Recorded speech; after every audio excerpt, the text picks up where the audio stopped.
আসসালামু আলাইকুম প্রিয় বন্ধুরা, আশা করি ভালো আছেন। আপনাদের মাঝে এখন যে রোগটি সম্পর্কে বিস্তারিত আলোচনা করবো সেটা হলো ডায়াবেটিস। আর জানাবো এই রোগটি কাদের হয়, কেন হয়, এই রোগটি হলে কি করণীয়, এই রোগটির লক্ষণ কি এবং চিকিৎসা কি, এবং কি টেস্ট দিয়ে আমরা এই রোগটি অনুসন্ধান করতে পারি।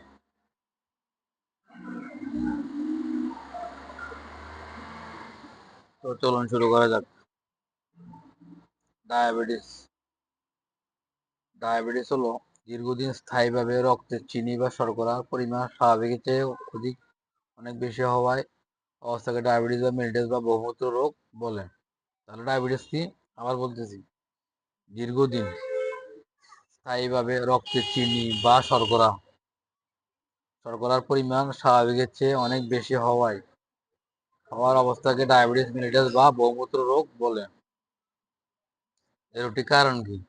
এর রোগটির কারণ মূলত বংশগত পরাক্রমে এই রোগটি একটু হয়ে থাকে, জেনেটিকগতভাবে এই রোগটি হয়ে থাকে। তাছাড়া মেদবহুল শরীর, যারা অতিরিক্ত মোটা, অর্থাৎ মোটা মানুষ, মেদবহুল শরীরে এই রোগটি হওয়ার সম্ভাবনা রয়েছে। তাছাড়া মানসিক কারণ, দীর্ঘদিন অতিরিক্ত টেনশন করলে এই রোগটি হওয়ার সম্ভাবনা থাকে। তাছাড়া ঔষধগত কোনো ওষুধগত কারণে হয়, কোনো ওষুধ খেলেও ডায়াবেটিস বাড়ে।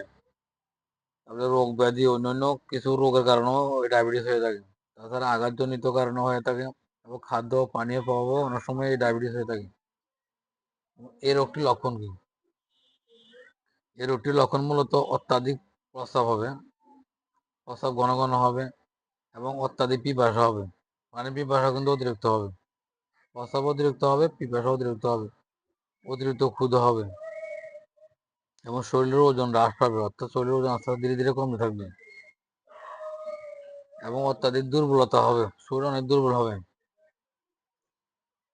শরীর অনেক দুর্বল লাগবে, চোখে ঝাপসা দেখবে, দীর্ঘদিন ভুগে থাকবে চোখে ঝাপসা দেখবে, আস্তে আস্তে চোখের পাওয়ার কমে যাবে, এবং চর্মরোগ হবে, বিভিন্ন ধরনের চামড়ার উপরে, বিভিন্ন ধরনের স্কিনে, অর্থাৎ একজিমা, দাগ, কাটা, সেরা সহজে ক্ষত শুকাতে চাইবে না, এই ধরনের হবে,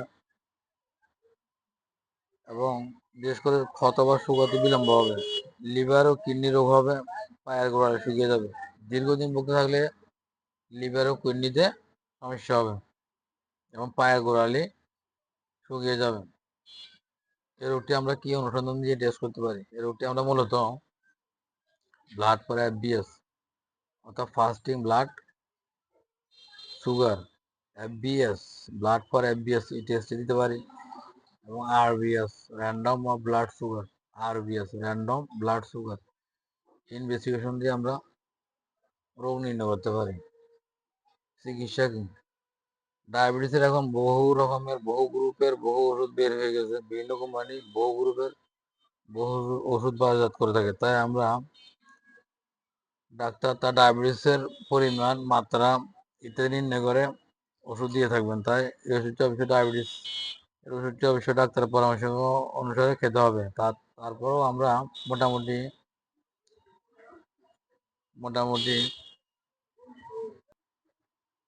মোটামুটি আমরা প্রাথমিক পর্যায়ে গ্লিকাজাইড জাতীয় গ্রুপের ওষুধ দিতে পারি। গ্লিকাজাইড জাতীয় গ্রুপের সাথে কমপ্লিট, গ্লুকোজিক, গ্লুকোড, আরসিএম যেগুলো দিতে পারি, সকালে একটি রাতে একটি, অথবা আমরা এর পরিবর্তে ম্যাটফর্মিন জাতীয় গ্রুপ ওষুধ দিতে পারি।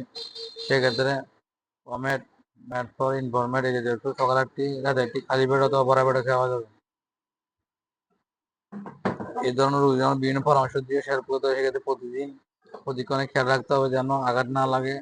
ডায়াবেটিস সেন্টারের সদস্য হলে চিকিৎসা ভালো হয়। মিষ্টি জাতীয় খাবার না খাওয়া, উচ্চ রক্তচাপ, কিডনি ও চোখের রোগ চিকিৎসা করতে হবে। আজ এ পর্যন্ত আবার ফিরে নতুন কোনো রোগ সম্পর্কে বিস্তারিত আলোচনা করেন, ততক্ষণের সাথে থাকুন। ভিডিওটি ভালো লাগলে লাইক, শেয়ার ও কমেন্টস করে অন্যদের সুযোগ করে দেন। ধন্যবাদ। আসসালামু আলাইকুম।